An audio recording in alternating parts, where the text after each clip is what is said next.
Morning, friends. We just wanted to send a little update from last night and share a couple of needs that you could probably help out with, and that many of you already are. Yesterday, our community by community, gathered over 1,000 to just block by block figure out how to proactively defend our neighbors and our community and just keep each other in the loops. And so many of you brought Carenza, I know, like, and friends and neighbors that helped with Carenza, like, and my brother Chris brought extinguishers Faith, Meg, and health first aid supplies, Deborah. and all of them were needed, were used, were distributed.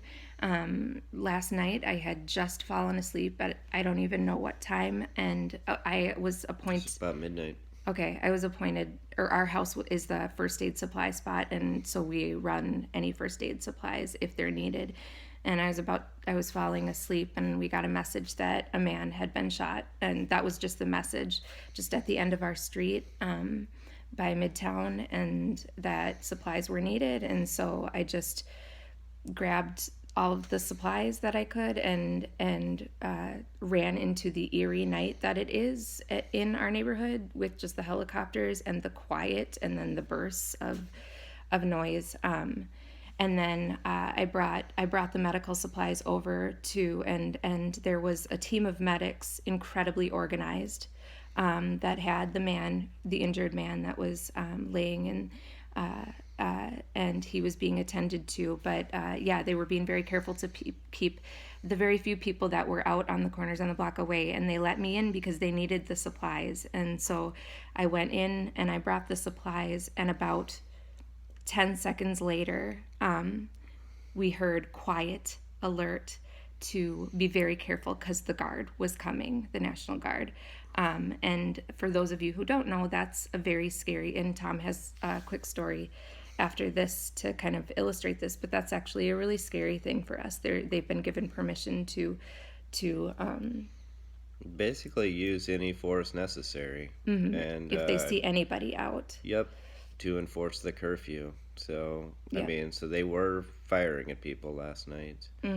So while Jess was doing that, they showed up. I mean, there were dozens of police cars and military vehicles, Humvees, like larger vehicles, completely on our street, not on the main street next to us, on our street. I've got video of that. I'll share that as well.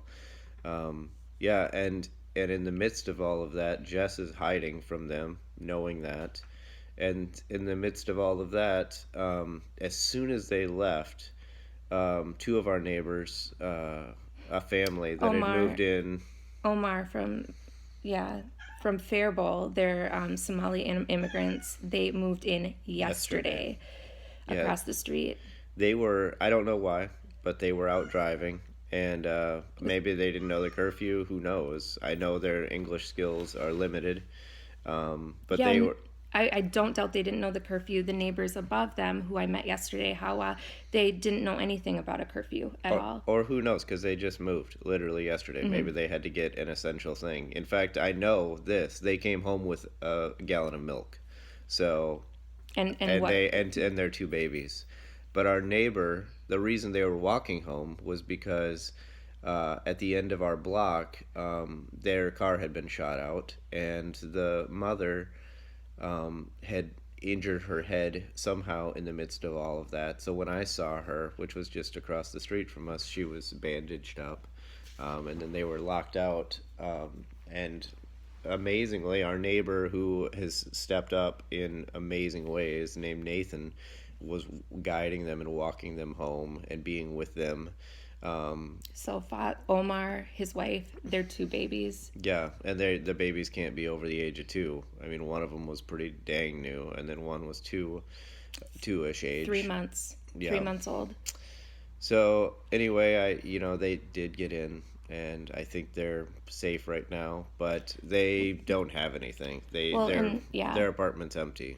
and just to circle back on, so Tom, that was happening here, and I was hiding behind a building, and I just again wanted to say that the man, there is a lot of confirming evidence. The man that was hurt was fighting off looters at Midtown, and so he was shot. He was hurt by somebody who was trying to destroy Midtown Market, and so.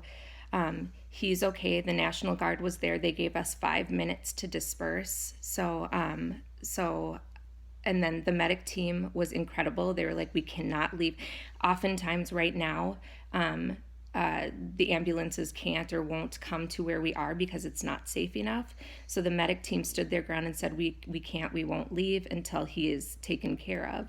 And thank God the ambulance did show up and all of us walked, and I sheltered in a home that was right there, because at the same time, as Tom said, the National Guard was lining our street. So a neighbor welcomed or said, come on in, come on in, come on in. And it was a neighbor who had been part of all this community gathering as well. So I mean, the power of that network was unbelievable. Yep. I was able to run out with the supplies. I was able to run back and find shelter quickly with people I've only met a couple of times because they're 1 block down. All this to say, we were just talking this morning, and it's too much to write on a post or anything, but I will continue to let people know what supplies our neighbors need, what supplies we might need. If we have more, we will absolutely distribute. Obviously, we'll distribute anyway. That's what we have been doing, but wherever there is the highest need. At the same time, we have 2 families. Hawa is from Somalia. She lives upstairs in the yellow house across from us. She's only been here for about 2 weeks with her family of 5. Her husband works and is not going to be with the family for a month. So she's alone, and I was on the phone with her for a lot of the night, last night, just assuring her and telling her that her kids need to stay inside. And then underneath her is Omar and his family, who Tom was just talking about.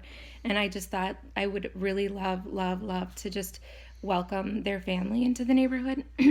And so this is small, but among all of the other things people are doing, I would love it if people could also help contribute to a housewarming something, just something that will make them continue to feel safe and welcome in our neighborhood and know that we're so happy that they're here. So that's all I've got. Those are the only ideas, and we can't organize that. And so I have a friend who I haven't asked yet, but who has been doing a great job of organizing supplies and running them out to us. I'll ask her and maybe take her in this post too, but she might be willing to be a person that you can connect with to do that. But I think to welcome this family would be incredible, and I know all of you would care about that so much too. So that's it. I thank you all so much for checking in with us. Thank you for continuing to pray to the universe, to send your positive thoughts, vibes, to continue to read about what it means to be white in this world and how our white supremacy foundations have contributed to what is happening right now. And hug your babies, and thanks. Thanks.